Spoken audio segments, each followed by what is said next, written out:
انگلیسی لغات او جملې. کم یعنی راتلل.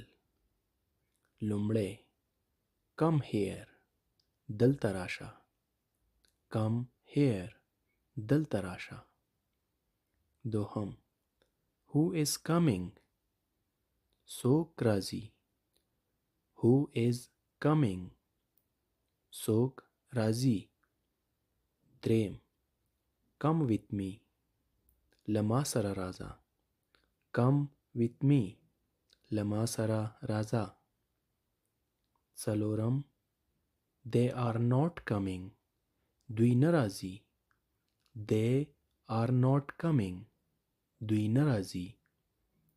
پنځم don't come مه راځه. don't come مه راځه.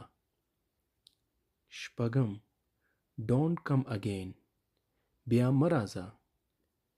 don't come again بیا مه راځه.